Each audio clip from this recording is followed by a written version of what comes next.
Ok, lumière et grâce à tous, lumière et grâce à chers aspirants, chers aspirantes, chères âmes de lumière. C'est avec grâce une fois encore que je vous retrouve dans cette prédication en ce jour du 24 11 2024. Nous allons parler d'un thème dont souffrent bon nombre de nous et comme je dis toujours, en premier lieu par manque d'ignorance. Lumière et grâce à tous dans Zoom. Comment allez-vous? Qui j'ai pas salué là? Maman Mimi, je crois. Rosine, la grande Rosine, finalement, vous êtes en ligne. Le fils Golo, comment allez-vous ce jour? Oui, oui, Mhm. je vais très bien. C'est bien, gloire à la Bonsoir, lumière. mec. Bonsoir mon grand, bonsoir. Lumière et grâce. Je suis content de savoir que tout le monde va bien. C'est l'essentiel, surtout d'abord là-dedans. Hmm? Quand ça va là-dedans, le reste peut se créer. Lumière et grâce à ceux qui sont connectés dans Facebook. Nous allons devoir... c'est On qui ne vous d'autre? voit pas, on pense que tout le monde sauf vous. Ah oui, je n'ai pas encore mis ma vidéo. Vous voulez voir quoi sur moi? Voyez-moi maintenant alors. Mhm. Waouh, Ah bon. waouh. On veut voir mieux vert. Ah bon, vous voulez voir la lumière. Vous voulez la lumière là. On vous a dit que personne ne peut se rapprocher de Dieu. Si vous vous rapprochez de Dieu, vous allez mourir parce qu'il va vous foudroyer. Vous voulez voir la lumière là, que ça vous foudroie. Voyez alors maintenant. Mais comme vous êtes aussi proche de la lumière, vous ne mourrez plus quoi. Maintenant, le sourire est là. Eh, regardez, vous êtes maintenant, vous commencez à vous rapprocher vous-même de votre nature, vous souriez. Au début là, quand je commençais les sessions, quand j'enseigne, quelqu'un dit voilà, vous êtes tous comme ça. Hein? Quoi? Attends. Maintenant, avec le temps, vous comprenez ce que c'est et puis vous lâchez prise et vous dites waouh, ah bon? Donc tout était en moi, donc je suis moi-même la représentante de la lumière de cette vérité universelle. Quelle grâce, n'est-ce pas? Quelle grâce. Lumière et grâce, Fakem Serge, en ligne là-bas. Lumière et grâce, Maman Rosine, ça va dans l'ensemble, n'est-ce pas? Ça, ça va aller davantage, bien évidemment. Vous avez tous, vous avez créé des confusions en vous pendant 50 ans. Pourquoi vous croyez que c'est en un jour? Il faut être fier qu'en moins de 3 mois, vous êtes même là où vous êtes. Hein? Le chemin retour. Hein? Vous avez transgressé les lois. Hein? Vous avez posé plein de contre-normes. Hein? Vous avez été déloyal, infidèle. Hein? Vous avez manqué de reconnaître les autres. Vous avez insulté, vous avez jugé, vous avez résisté. Hein? Vous avez créé beaucoup de flux énergétiques contre-normes en vous. Et bien évidemment, et ça se voit sur votre santé. Et ça a créé tout ça. Maintenant, vous allez ingurgiter les énergies positives, les transmettre, les émettre partout autour de vous, de manière qu'à l'intérieur de vous aussi, il y ait des nouvelles graines, et des graines plus saines. Hein. Donc, il faut déjà être fier au moins d'acquérir les clés pour le faire. C'est ça, les clés du mystère. Vous voyez que si j'avais lancé le programme et je mettais mystère, venez pour apprendre les mystères, simplement. Ah, vous auriez dit non, il y a quoi là? Ah, machin. Mais le mot déblocage, chacun dit que oui, je suis bloqué. Je m'en vais là-bas vraiment pour qu'on me débloque. Hein? Et bien évidemment, voilà que vous venez pour apprendre. En réalité, c'est un centre de la connaissance de soi, de la connaissance et de la maîtrise de soi. Hein? Vous venez, quand on connaît qui on est, vous voyez que tout change, tout est différent. Vous voyez que vous devenez dans la société maintenant, comment vous vous sentez en Rosine. Vous êtes différent. Quand vous regardez les gens, vous voyez toutes les maladies des gens, vous voyez toutes vos erreurs. Hein? Vous voyez, maintenant vous êtes clairvoyante. C'est ça qu'on appelle donc la clairvoyance, la vraie clairvoyance. Pas les fausses clairvoyances de nos frères, parfois africains noirs, qui vous regardent et vous racontent des bobards qui vous feront peur pour que vous payiez de l'argent. Oh, ils vous regardent et ils disent, quand je te regarde, je vois qu'il y a un homme dans ton corps. Il y a une femme qui dort dans ton corps, qui te bloque. Et vous aussi, vous sucez, vous dites que oui, oui, oui. Quand je dors toutes les nuits, je rêve comment une femme me fait l'amour. Et on vous dit directement, c'est les femmes de nuit.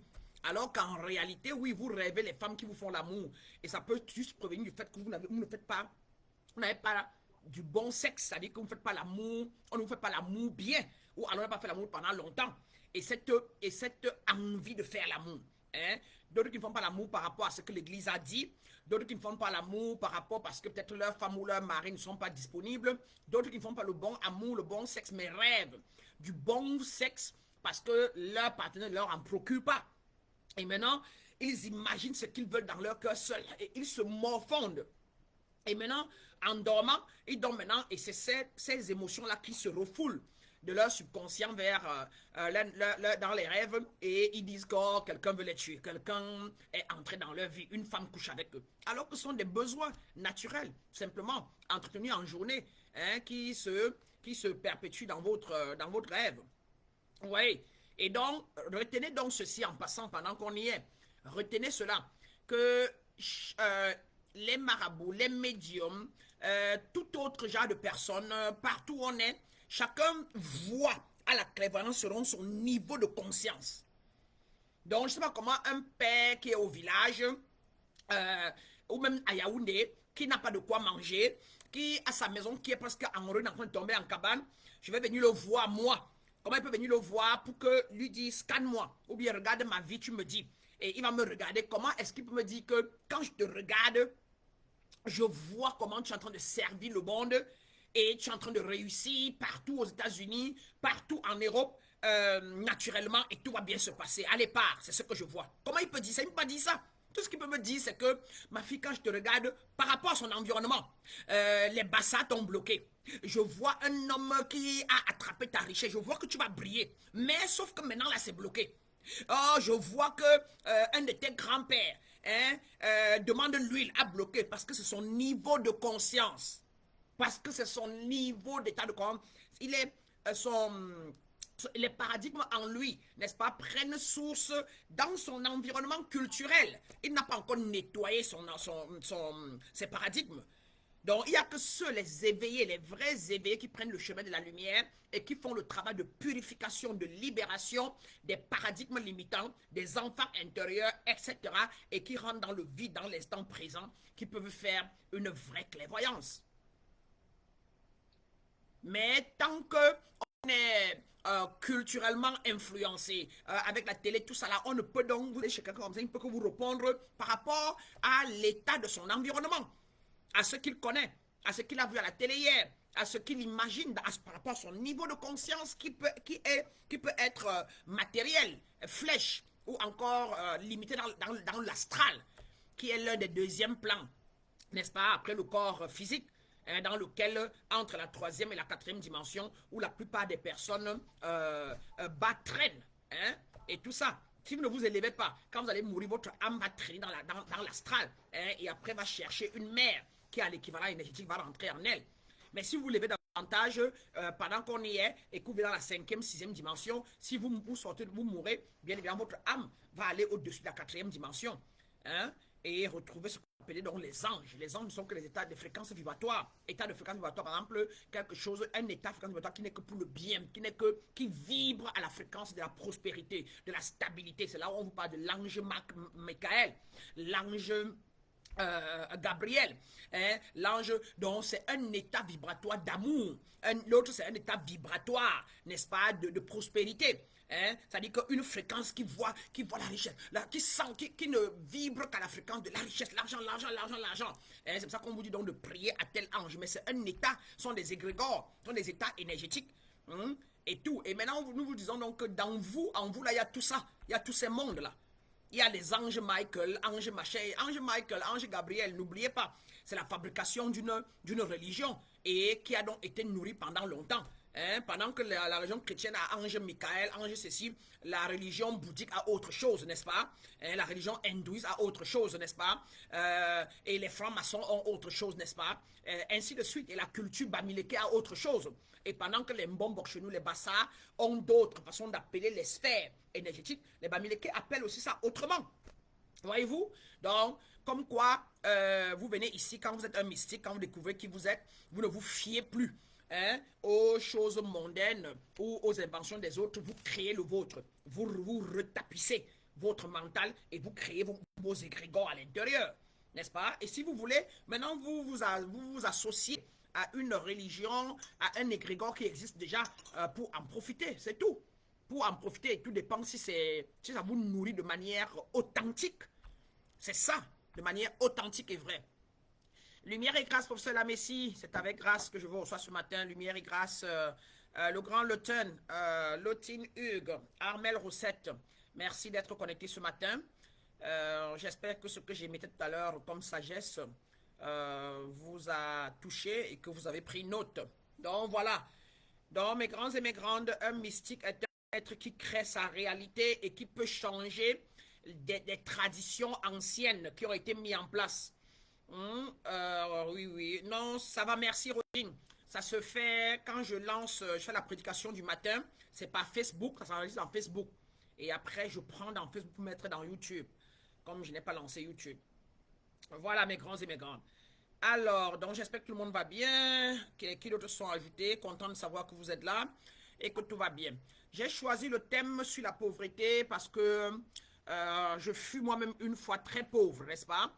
Je fus moi-même très pauvre et je viens d'une famille assez pauvre et beaucoup de clients ou beaucoup de personnes d'aspirants qui viennent au centre et même beaucoup de personnes d'ailleurs qui cherchent, qui devient un chercheur spirituel, qui tombe sur le chemin de l'éveil et sont généralement des personnes pauvres.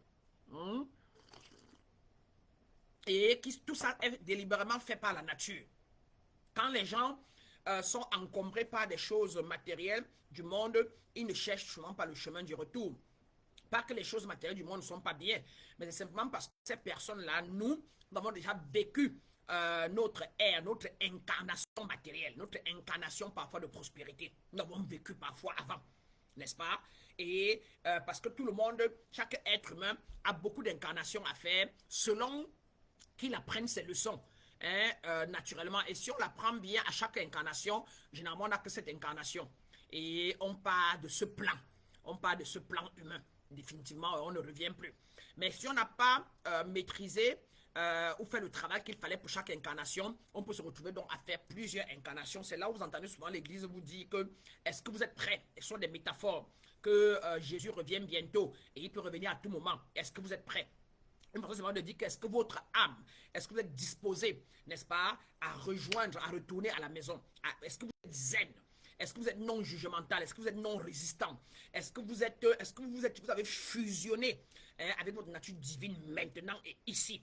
Ou alors, est-ce que vous êtes encore dans la peur, dans le doute, dans l'inquiétude? Vous avez encore les problèmes de famine, j'ai faim, l'argent, je n'ai pas ceci. Vous avez encore dans les problèmes d'envie, de jalousie, qui créent donc en vous des états vibratoires de confusion et des états vibratoires délibitants. Et qui fait donc que vous n'étant pas en harmonie, vous souffrez de l'intérieur, n'est-ce pas? Donc, comme je l'ai dit plusieurs fois, n'oubliez donc pas que pendant que vous êtes déjà en train de retourner, vous devez célébrer parce que beaucoup d'autres ne sont pas encore là où vous êtes. N'enviez pas ceux-là que vous voyez qui sont peut-être dans les postes présidentiels, dans les postes ministériels, ou ceux-là, les stars qui ont beaucoup d'argent et autres. C'est leur incarnation d'être peut-être prospère, d'être peut-être star. Mais sachez que quant à vous, les gens qui avaient commencé, qui avaient amorcé le chemin de l'éveil, donc de la réconciliation avec eux-mêmes, de la fusion avec votre nature divine, sachez qu'il est probable, et c'est clair d'ailleurs, que vous avez déjà passé cela. Vous avez déjà eu cette vie-là, l'autre incarnation. Vous avez déjà vécu cela certainement. Et dans cette vie, vous êtes venu dans cette vie maintenant pour soigner, guérir de vos blessures de l'âme, pour pouvoir, et vous avez la soif de rentrer à la maison. Car comme je l'ai toujours dit, nous sommes sur un plan terrestre qui n'est pas le plan humain. C'est un plan animal. Nous avons le règne minéral comme règne le plus bas, à savoir le règne le plus haut, c'est le règne éthérique. N'est-ce pas, le règne akashique, le règne, si vous voulez, divin. C'est la 7e dimension. Et nous sommes tous partis de la 7e dimension en tant que, juste on s'est séparés comme le lion accouche le lionceau. Ou alors comme une goutte d'eau qui sort de l'océan et qui descend. Et en descendant donc avec les lois de la physique, de la métaphysique, la pesanteur, la gravité, nous devenons plus denses. N'est-ce pas? Et donc, c'est pour ça que le niveau 3 est moins dense, le niveau 2 encore moins, et le niveau 3 dernier, le premier niveau, est le niveau minéral, les minéraux. Et donc, c'est l'élément terre, donc c'est tellement rigide. n'est-ce pas? Donc maintenant, l'homme est de la dimension 4 en réalité pour son âme, n'est-ce pas? Mais on est venu faire un voyage sur le plan terrestre qui est le plan animal, le règne animal. Donc, c'est le règne des animaux. Maintenant, quand notre conscience venant du plan 4 entre dans le plan animal, la conscience est là. Maintenant, on revêt le corps, tout ça là, et nous sommes des animaux, mais avec une conscience dont on peut réfléchir, penser, n'est-ce pas, et on peut créer des choses. Maintenant, quand on est endormi, on agit donc instinctivement. On agit avec l'animalité en nous, hein, comme un animal comme nous connaissons, le chien, et pire encore les animaux sauvages. Alors, vous vous éveillez donc quand vous avez marre de vivre instinctivement, de vivre sous impulsion, de subir, n'est-ce pas, la vie. Et l'âme, à un moment, est fatiguée de savoir que vous l'avez oublié. Et vous vivez sous impulsion et sous influence des autres, n'est-ce pas, des religions, etc., culture et tout ça. Alors, le réveil ou l'éveil, c'est d'ailleurs pour ça qu'on crée beaucoup d'églises de réveil, beaucoup d'églises d'éveil. Et bien évidemment, aucun d'eux ne vous donne l'éveil parce que chacun d'eux parle du maître, de ce maître de cette église-là, qui était donc un mystique, donc un être éveillé, donc qui avait fusionné sa nature divine, mais qui vous permet, qui vous donne plutôt l'idée selon laquelle vous devez croire, hein, qui est une étape. Maintenant, ayant cru à ces maîtres-là, mais on ne vous dit jamais de devenir. Hein, donc de sortir de la croyance pour la connaissance. Et donc vous restez prisonnier dans le cycle de la croyance. Et d'ailleurs, ce n'est pas mauvais, c'est fait exprès pour garder les gens, pour embrigader les gens. Et eux-mêmes, ils sont embrigadés, puisque eux-mêmes, ils vous disent qu'ils sont aussi des croyants.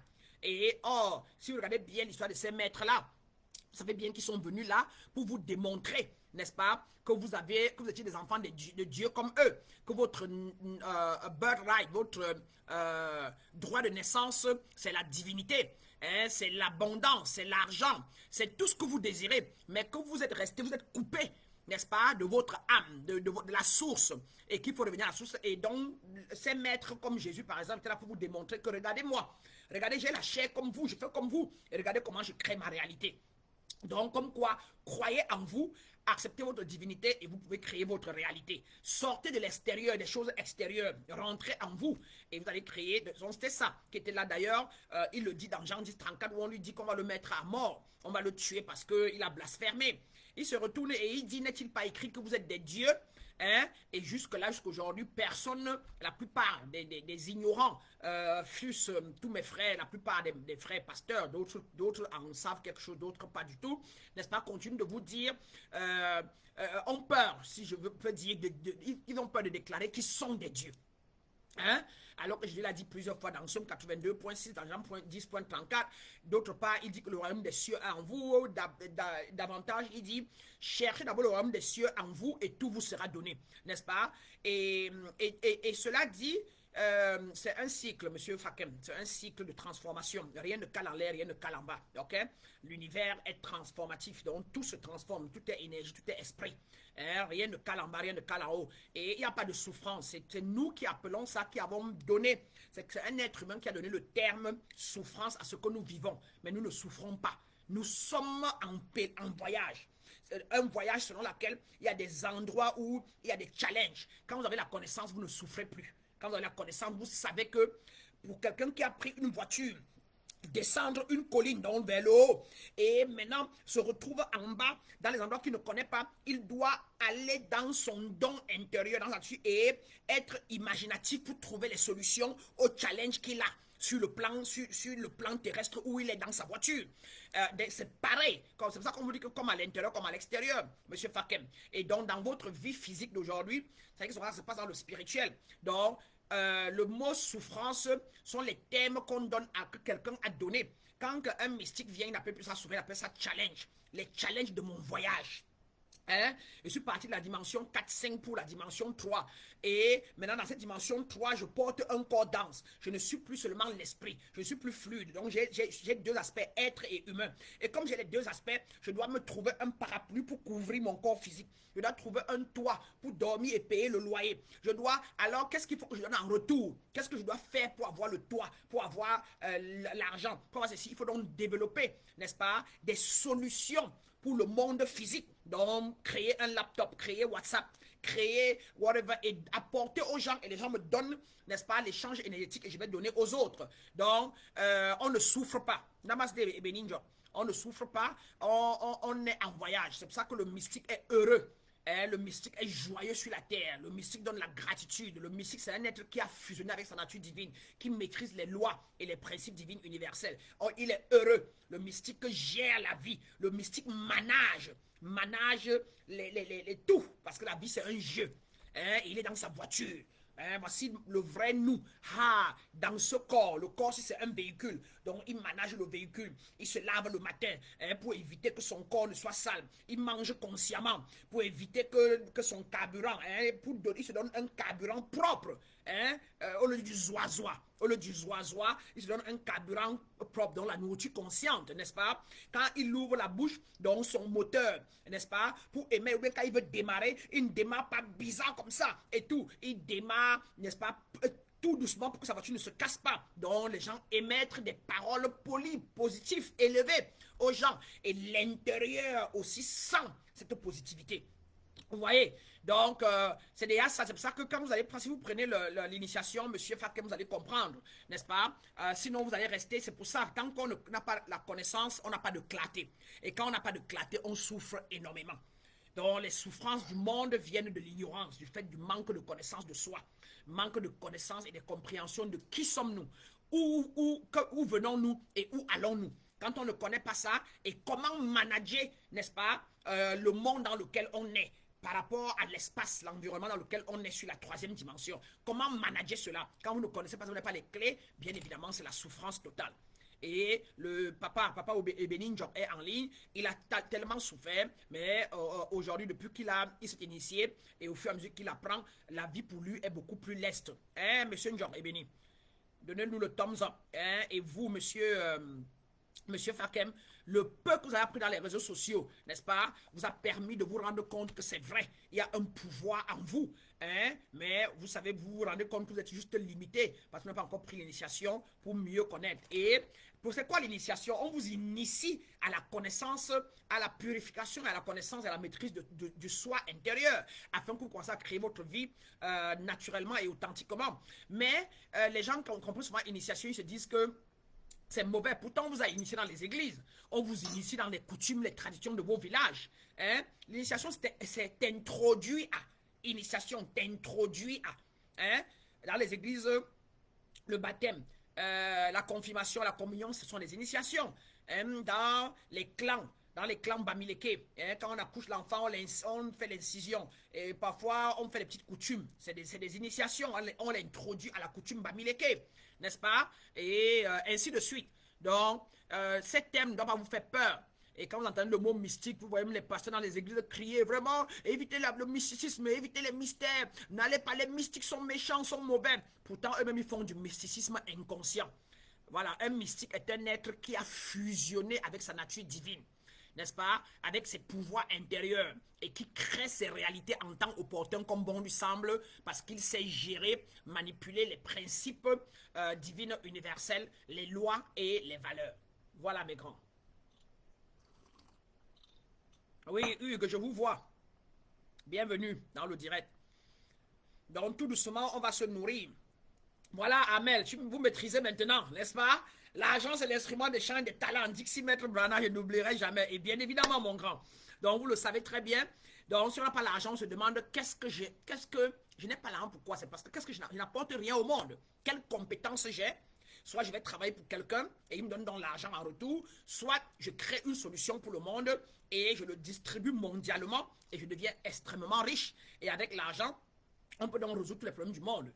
Donc, quand on n'a pas l'argent, c'est qu'on n'a pas de talent à échanger. Et vous allez regarder bien tous ceux qui se plaignent dans les réseaux sociaux, partout en Afrique, nos pays. Pourquoi les gens volent? Parce que parfois, la plupart des gens sont incompétents. Et les personnes qui pleurnichent beaucoup là, ils sont incompétents, mais ils ne savent pas de leur faute. Parfois, les parents étaient pauvres, ne les ont pas envoyés à l'école, d'autres sont allés à l'école, mais n'ont pas une compétence pratique qu'ils peuvent vendre. Ils ont des diplômes, le master, ceci, mais n'ont pas des compétences directes. Ou encore n'ont pas développé leur don de la créativité ou de l'imagination. Ce que nous faisons au centre, n'est-ce pas? Et quand on n'a pas développé son don de la créativité, on ne peut pas créer. Et vous voyez que tous ceux qui créent WhatsApp, WhatsApp, c'est un monde virtuel. Là où je vous parle, là, je suis dans le monde de l'esprit, là. Le fait que vous me voyez étant chez vous, au Cameroun, partout dans le monde, et je vous parle, nous sommes là dans l'esprit. C'est quelqu'un qui a pris le monde de l'esprit et il a pu mettre ça, créer une télécommunication de manière que il y a un lien, n'est-ce pas, entre vous, appelez le IP adresse entre vous et moi que je peux lancer par Facebook et je vous vois ou par WhatsApp. C'est une, tu voyez, c'est la créativité. Il a développé sa créativité, son imagination, qui est l'un des dons les plus élevés en l'homme. Et il a pu apporter, il a pu canaliser le monde spirituel invisible qu'il a, dans lequel il a donc pu trouver des tuyaux télépathiques par lesquels je peux donc vous voir étant chez vous. Vous voyez, c'est la télépathie. Or, le mystique donc que nous sommes, nous le faisons sans passer par la vidéo. Je peux entrer dans vos vies, dans votre maison. Je peux vous parler, vous caresser sans venir, sans passer par WhatsApp ou par vidéoconférence. N'est-ce pas? Rien. Je reste juste à mon canapé et j'entre, n'est-ce pas, dans mon corps astral et je fais mon voyage et je suis près de vous. Et je vous caresse, je vous câline et tout. Or, vous le faites, mais vous, inconsciemment, quand vous dormez, vous voyagez dans beaucoup d'espace quand vous dormez sans vous rendre compte. Et ceux qui sont conscients dans ces espaces-là font de vous ce qu'ils veulent. Vous voyez? Donc, et plus vous maîtrisez qui vous êtes, vous connaissez qui vous êtes, plus les gens entrent dans votre espace n'importe comment et vous ne voyagez plus dans des endroits inconnus, n'est-ce pas? Donc, voilà, comme quoi l'argent est un instrument de champ de talent et celui qui est pauvre est bel et bien, Dieu est très juste. Dieu est très juste et très... Dieu, c'est un principe actif universel. Voilà pourquoi on parle de son omnipotence, omniprésence, omniscience. Voilà pourquoi on parle de l'alpha et de l'oméga.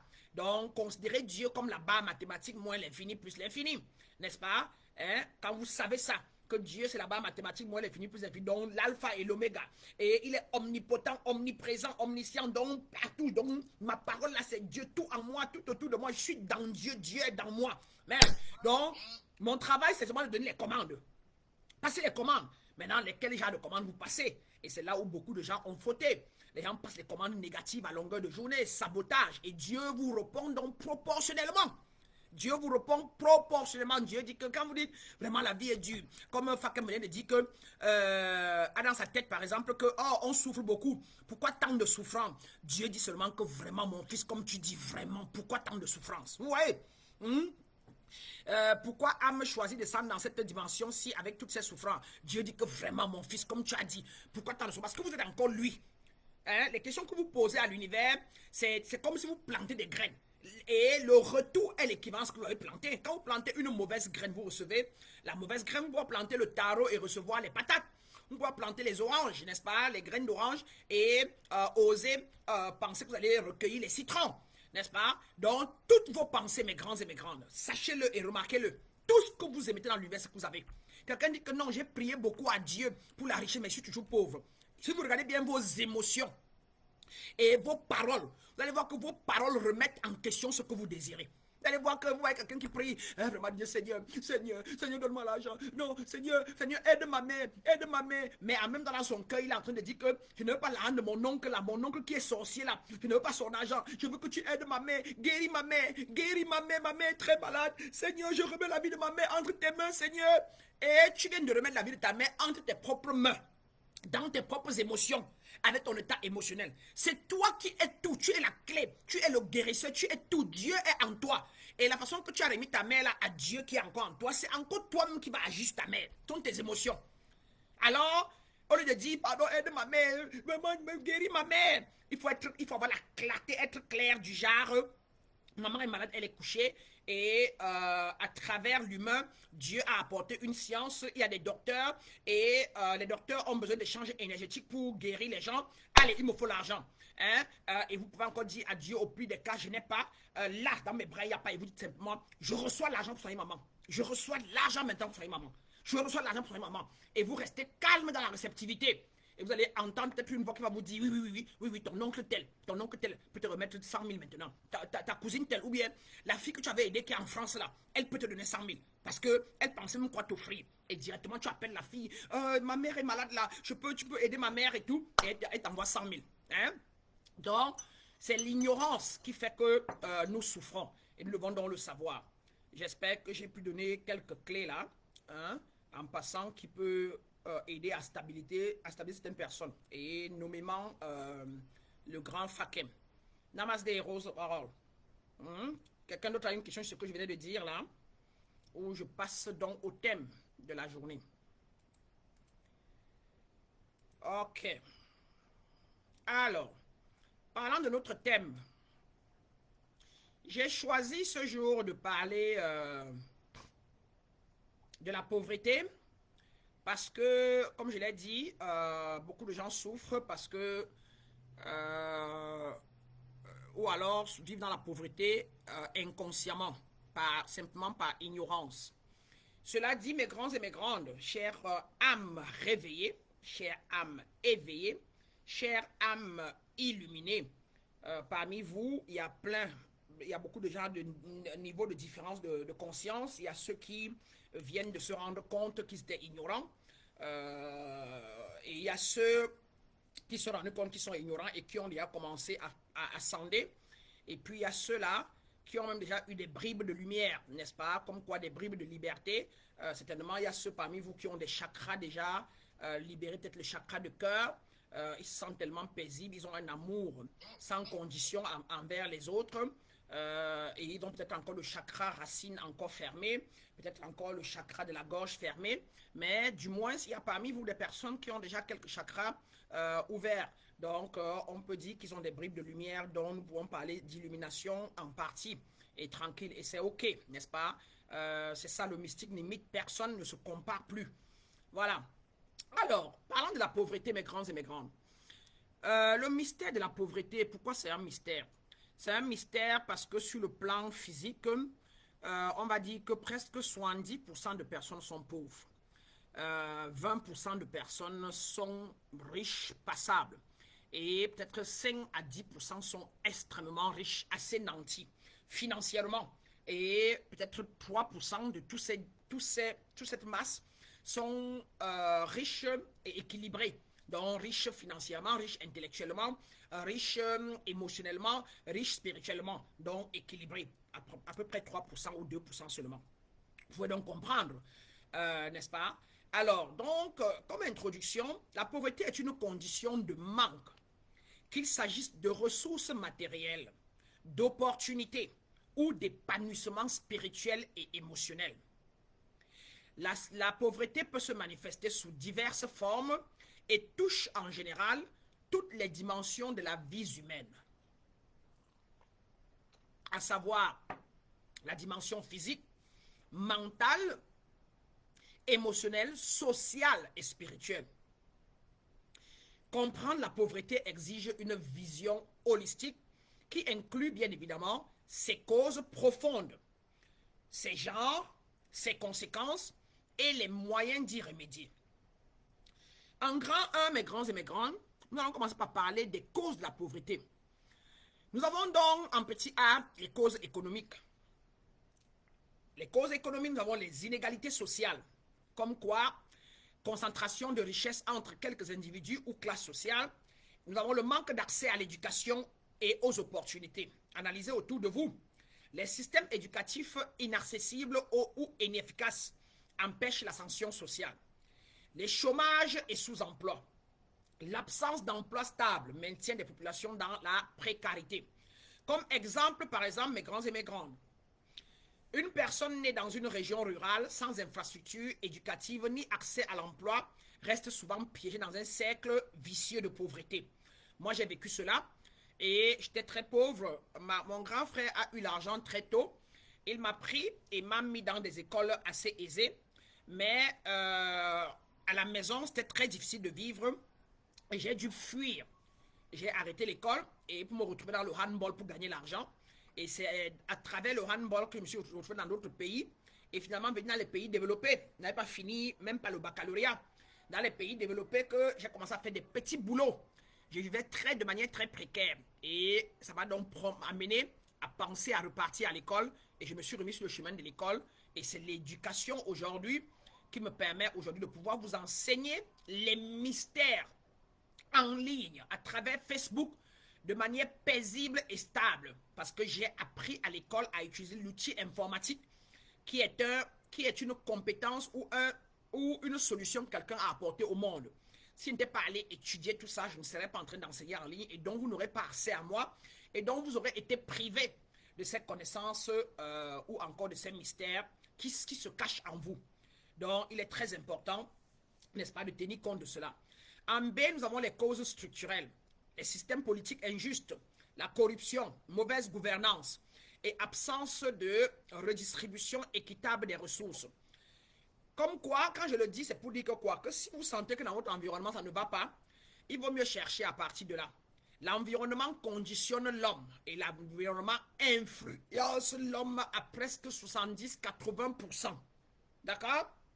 Donc, si ça ne va pas, mieux vaut se sacrifier 1 an, 2 ans, se préparer pour partir de l'environnement avec l'espoir que les années d'après, vous allez pouvoir récupérer tout ce que vous avez perdu. D'ailleurs, on ne perd rien. Dieu ne juge pas et chaque système fait de l'énergie qui est en lui ce que bon lui semble. Donc, si vos dirigeants n'utilisent pas bien les ressources énergétiques en eux, dans leur pensée, leur pouvoir, bien évidemment, le peuple va en souffrir et va prendre un coup. Et à défaut que c'est dans le système, mais vous êtes conscient de vos pouvoirs intérieurs et bien évidemment, vous décidez donc de changer les choses jusqu'à arriver à la tête de l'État et être celui-là qui va donc influencer les choses positivement pour équilibrer votre... vous-même d'abord, changez vous-même. Après, vous changez et équilibrez votre propre maison. Et après, vous changez votre communauté, vous devenez maire dans votre communauté. Et après, vous devenez gouverneur de votre ville. Et après, vous pouvez devenir président de votre pays. Donc, ça demande beaucoup d'apprentissage, d'expérience et d'être ouvert, n'est-ce pas, aux vérités universelles de la vie. Si vous ne maîtrisez pas les clés du jeu qu'est la vie, d'autres vont vous utiliser comme les pions du damier. Hein? D'autres vont vous utiliser comme voilà, les pions du damier. Tant mieux. Et donc, c'est à vous de vous réveiller et d'aller apprendre ce que j'appelle la connaissance pour la maîtrise de soi. Alors, donc, parlant des causes structurelles, il y a aussi l'exploitation des ressources locales. Les grandes entreprises exploitent les ressources naturelles sans bénéfice pour la population locale. Comme exemple, dans les pays d'Afrique, les richesses minières profitent aux multinationales tandis que les populations locales restent dans la pauvreté. N'est-ce pas? Et l'inconscience en général de nos dirigeants en général, n'est-ce pas, font qu'il n'y a pas une répartition équilibrée des ressources. En numéro 3, nous avons les causes psychologiques et mentales. Écoutez-moi très bien. Il y a des mentalités de la pénurie, mentalité de pénurie. Quand on a une mentalité de pénurie, c'est-à-dire une vision limitée du monde, où l'on croit manquer de tout, même quand les ressources existent. Comme quoi, par exemple, en Afrique, il y a plein de ressources partout. Mais les conditionnements, n'est-ce pas, venant de la télévision et à l'école, où on ne vous a peut-être pas appris à être créatif, où on ne vous active pas, on ne vous fait pas croire en vous, penser à vous, on ne vous appelle même pas à développer votre imagination. Même quand vous êtes créatif, on ne vous aide pas. Ça fait donc que les gens sont bloqués dans la mentalité de pénurie. Nous avons aussi les croyances limitantes, comme je disais tantôt les croyances du genre « je ne mérite pas l'abondance » ou encore les croyances « les riches sont des corrompus ». Écoutez très bien, c'est tout ça qui bloque votre prospérité. Au lieu de vous rapprocher d'eux pour savoir comment ils font pour être riches, vous les jugez à distance. Alors que pour être riche et maintenir la richesse, ça demande de sortir des croyances limitantes. Ça demande de travailler pour maîtriser certaines compétences en soi, telles que je le dis toujours, la discipline, la consistance, la persévérance, n'est-ce pas, le travail de, comment on appelle ça encore, de développement, n'est-ce pas, de l'imagination, etc. Et il faut avoir une certaine maîtrise de soi pour maîtriser les employés. Il faut avoir une certaine compréhension psychologique de la vie, de soi-même pour pouvoir maîtriser les autres. Sinon, on ne peut pas gérer les employés. Donc, méfiez-vous. Hein, quand vous entrez dans le jugement, ce sont des maladies.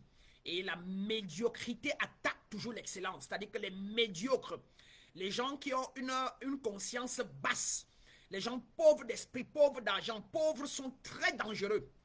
Donc, mes grands et mes grandes, vous qui m'écoutez là partout, allez analyser-vous et vous allez voir que vous êtes très dangereux. Vous êtes très méchants. Les gens pauvres d'argent, pauvres d'esprit, pauvres en conscience sont méchants. Parce qu'ils manquent de valeur. Ils vivent dans les contre-normes. Et d'ailleurs, votre pauvreté et votre précarité est la preuve extérieur qu'à l'intérieur de vous, vous êtes vide aussi. N'est-ce pas? Car de par la loi de la correspondance énergétique, comme à l'intérieur, comme à l'extérieur, n'est-ce pas? Et comme à l'extérieur, comme à l'intérieur, vous pouvez savoir qui vous êtes par tout ce qui vous arrive dans votre vie. Tout ce qui arrive dans votre vie est le reflet de qui vous êtes à l'intérieur, de ce que vous représentez dans la vie, dans le cosmos, devant Dieu si vous voulez. Votre vie extérieure est exactement le reflet de votre place dans le monde divin.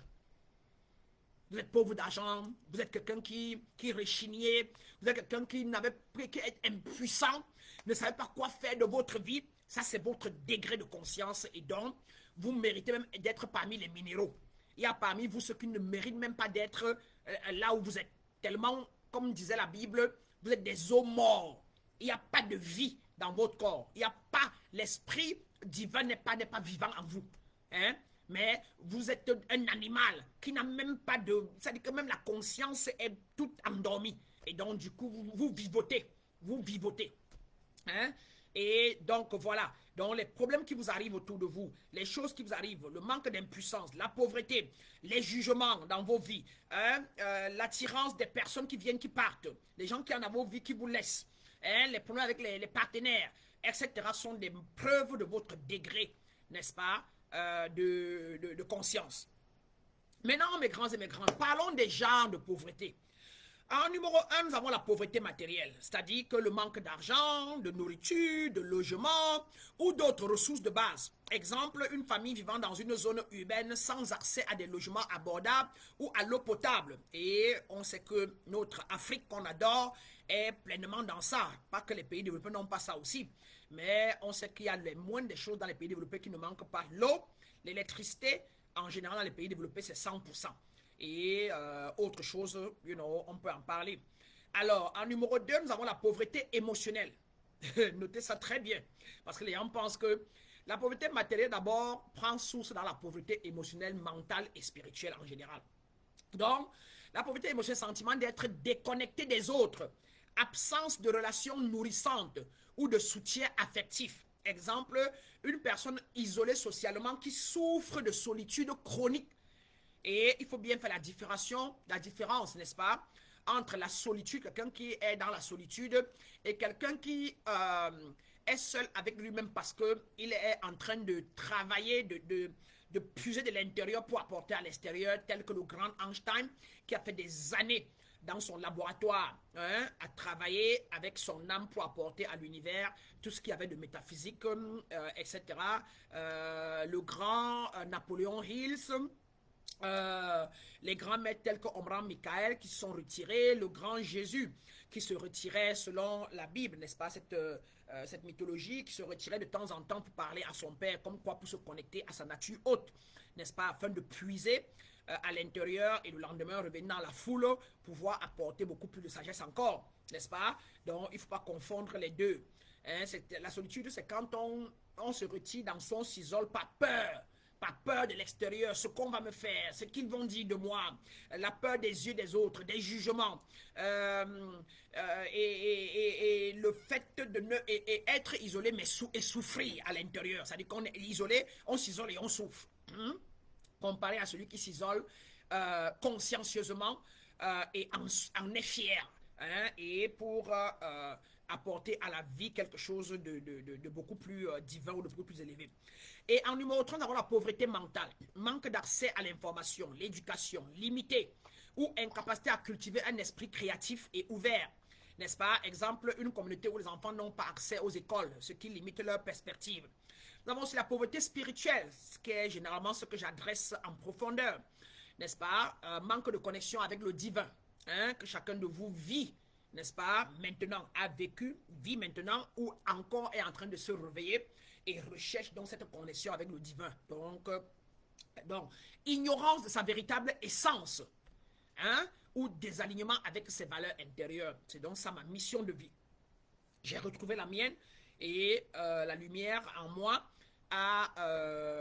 est donc en train de travailler pour apporter, pour guider ceux-là qui sont prêts, n'est-ce pas, à sortir de la pauvreté spirituelle, à ceux-là qui sont prêts à se connecter avec leur divinité, qui sont prêts à sortir de l'ignorance pour s'aligner avec leur véritable essence, et bien évidemment s'aligner avec leur valeur intérieure qui est leur vraie nature.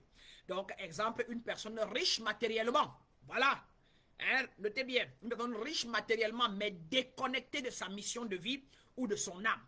Et donc, vous pouvez imaginer plein de politiciens là dehors qui ont l'argent, mais vous sentez qu'ils sont vides à l'intérieur, hein, et pire encore même dans mon propre pays, que ce soit celui qui vient de gagner, vous pouvez sentir, n'est-ce pas, qu'il a l'argent, il connaît parler, il connaît manipuler, il connaît gueuler, insulter, mais vous sentez qu'il est déconnecté de son âme. Vous sentez qu'il n'est pas connecté à la source divine de sa vie, parce que quand on l'est, on est empathique. Quand on l'est, on n'insulte pas les autres. Quand on est connecté à sa nature divine, on sait que les autres, c'est encore nous. Et donc, on ne lutte pas pour le pouvoir, mais on peut aller... on se présente aux élections gracieusement, n'est-ce pas, et tout, et vous pouvez voir comment on appelle ça encore ça, son opponent, la personne qui était opposée à cette personne. Vous pouvez voir le caractère de la personne, vous pouvez regarder son sourire et savoir que cette personne est connectée à son âme. Donc vous pouvez reconnaître les personnes dans la société qui n'ont plus d'âme, c'est-à-dire que qui ont tué leur âme, ou encore leur âme est là, mais inamovible, comme on dit souvent, ou alors mort, je ne sais pas comment, how you say it, but that's what it is. Et les personnes méchantes qui tuent, les tueurs en série, n'est-ce pas, même certains parents, hein, qui couchent avec leurs enfants, et couchent avec leurs femmes, et maintiennent leurs femmes sous les grippes, les narcissiques pervers. Vous sentez qu'ils n'ont plus leur âme, n'est-ce pas? Donc vous pouvez maintenant aller vous-même regarder en vous-même et vous demander, est-ce que j'ai mon âme est en moi, hein? Et regardez autour de vous pour voir les gens que vous pouvez imaginer, que vous pouvez maintenant comprendre. Ah, je vois, vraiment elle a son âme, mais son âme est totalement morte. Elle est vraiment beaucoup plus animale, totalement animale, qu'elle n'est humaine, hein? Donc c'est dans tous les axes de la société, hein? C'est partout. Quand vous lisez le livre de Machiavel, c'est ce qu'on amène, on enseigne un peu de devenir.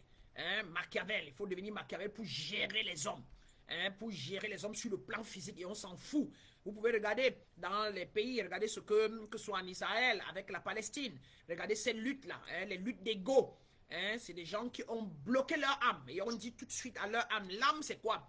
L'âme c'est la goutte universelle, la goutte d'eau qui est sortie du grand océan. Donc la goutte qui est sortie qui devrait être le reflet de la source divine et qui est entrée et qui est donc dans le corps de l'homme, n'est-ce pas? Et l'homme donc avec ses agissements, avec sa culture peut donc fermer, bloquer cette âme-là. Ça devient comme si on a mis le ciment autour de cette goutte d'eau-là. Et cette goutte d'eau ne peut pas s'exprimer dans le corps. Quand vous commencez à vous réveiller, vous commencez à vous nourrir spirituellement et vous élevez, vous commencez à gratter, à déchiqueter, n'est-ce pas, à éplucher ce ciment qui a été mis autour de l'âme, n'est-ce pas, à travers le mauvais cœur, les mauvais agissements, la traîtrise, l'ingratitude, la méchanceté. Commencez maintenant à dégratter ça, et maintenant, au fur et à mesure, l'âme commence à chercher à regermer, à prendre place dans votre divine nature. Donc ça vous permet de vous-même, toujours, tout ce que j'enseigne au centre, c'est d'abord, ça s'adresse à chacun de vous d'abord. Ne vous mettez pas à chercher sur les autres, hein? Et si vous mettez à chercher sur les autres, vous ne trouverez presque pas. Vous allez être des bossus en train de regarder la bosse de l'autre, hein, au lieu de vous occuper de vous. Les vrais hommes spirituels, quand vous venez à mon centre, c'est pour adresser vos manquements, afin de vous libérer, vous élever, vous éveiller et bien évidemment avec pour grand objectif de vous illuminer. Donc il s'agit de vous. Si vous vous nettoyez, si vous changez vos pensées, vous changez vos attitudes, vous changez vos attitudes et vos habitudes, votre environnement change. Donc il s'agit de vous, n'est-ce pas? Donc voilà. Alors, la pauvreté sociale. Exclusion des réseaux sociaux, discrimination systématique ou absence de soutien communautaire.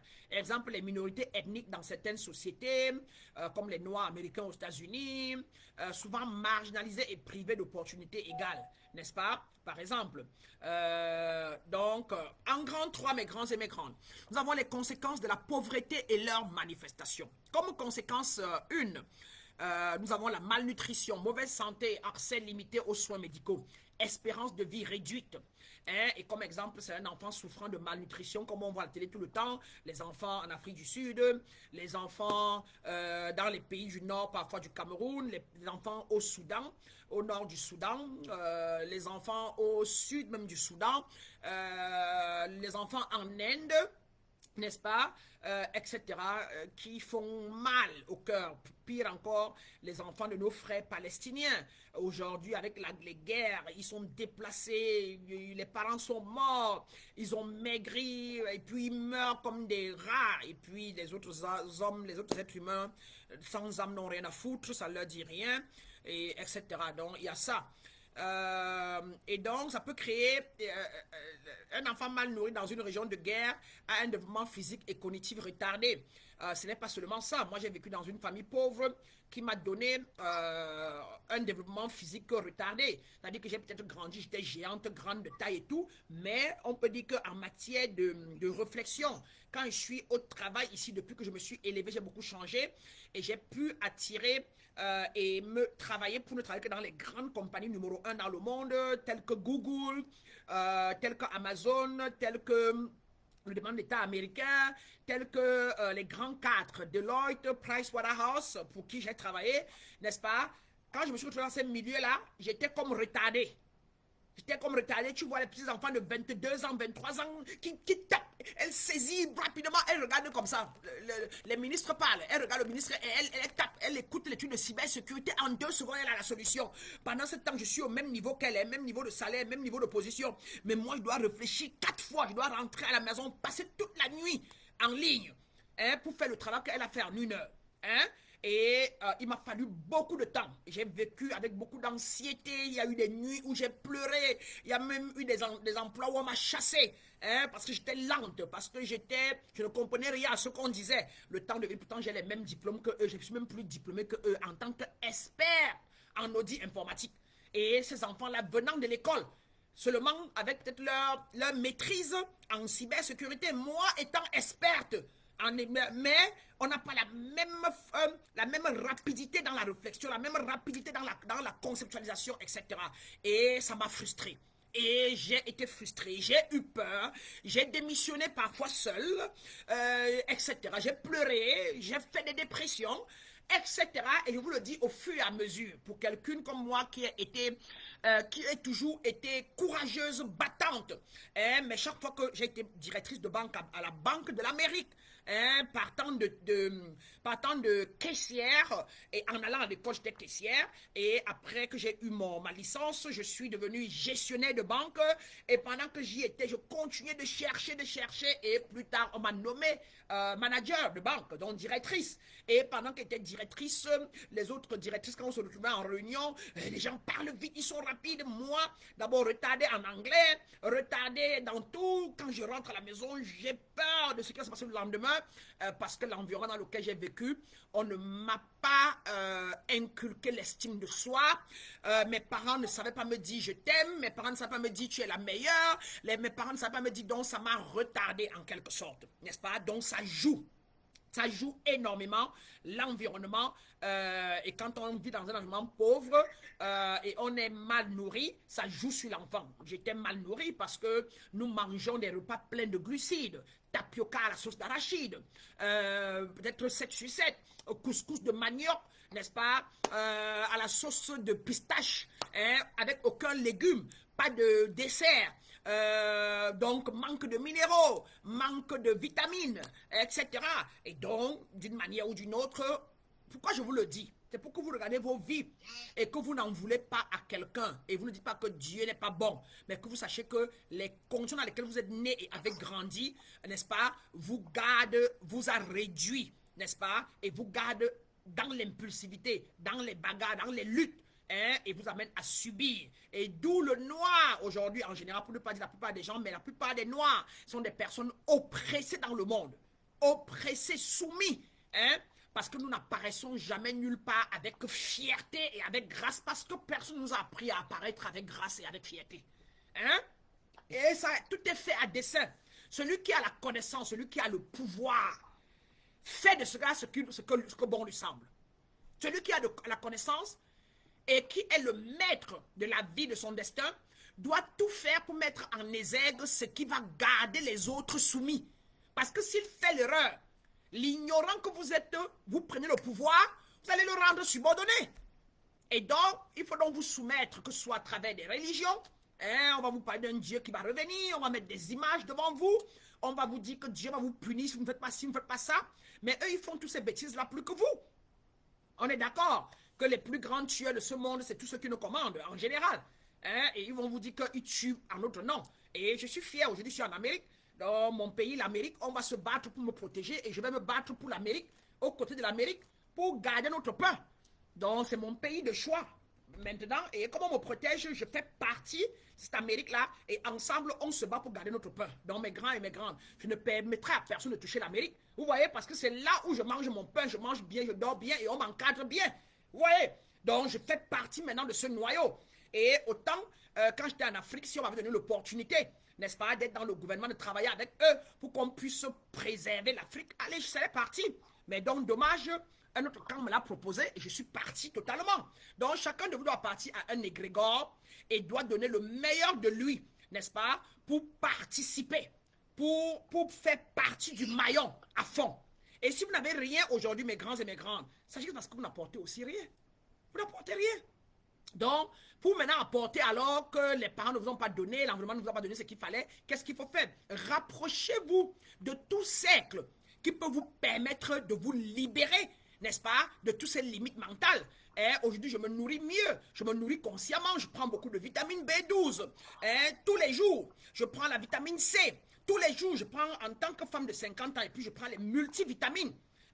Je mange consciemment beaucoup de salades, beaucoup de légumes. Je mange léger, n'est-ce pas, pour permettre à ma créativité, n'est-ce pas, pour rester lucide, pour être rapide.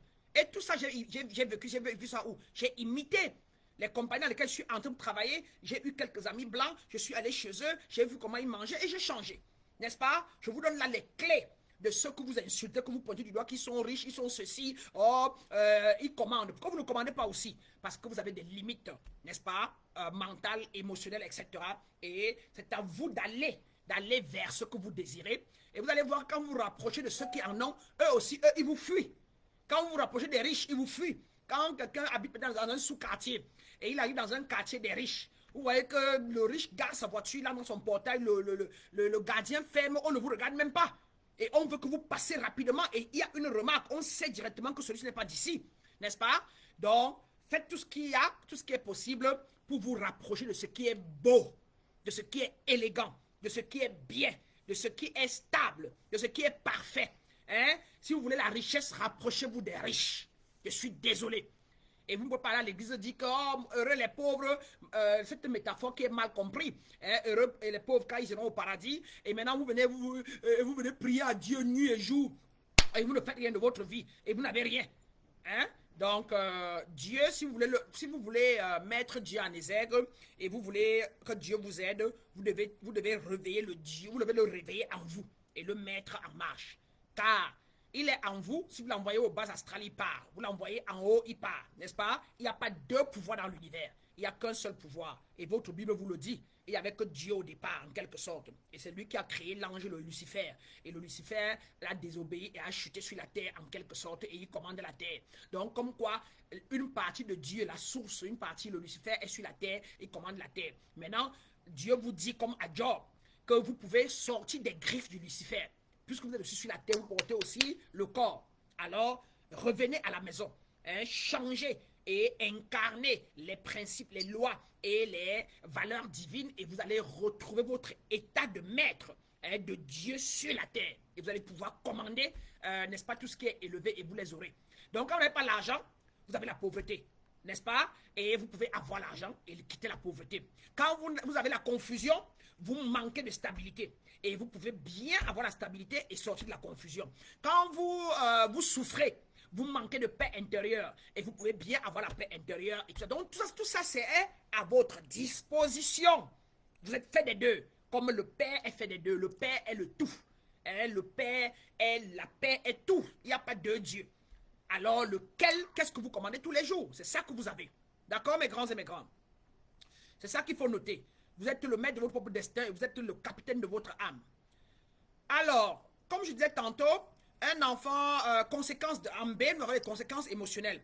Le sentiment de honte, le sentiment d'humiliation, d'impuissance et de désespoir, n'est-ce pas? Les dépressions et anxiétés fréquentes. J'ai vécu tout ça en profondeur. Je vous enseigne aujourd'hui simplement parce que j'ai vécu tout ça, j'ai fait ce chemin, je me suis soigné, je me suis guéri, je me suis libéré, et je me suis connecté à la vie divine. Et voilà pourquoi je viens donc maintenant remettre, n'est-ce pas, à vous autres ce que j'ai pu avoir pour me retrouver sur la colline, parce que je sais comment cela est. Donc j'ai eu des sentiments de honte très graves. J'ai été impuissante 1000 fois devant plusieurs choses, que ce soit les relations sentimentales, que ce soit les relations familiales, que ce soit les relations financières, que ce soit les affaires, que ce soit dans mes emplois où mes employés, mes employeurs, n'est-ce pas, me piétinaient, me menaçaient, me faisaient subir des injustices, que ce soit dans mon environnement, dans les quartiers, où ma voisine mettait la musique élevée et j'étais incapable, impuissante de parler parce que c'est une blanche, n'est-ce pas?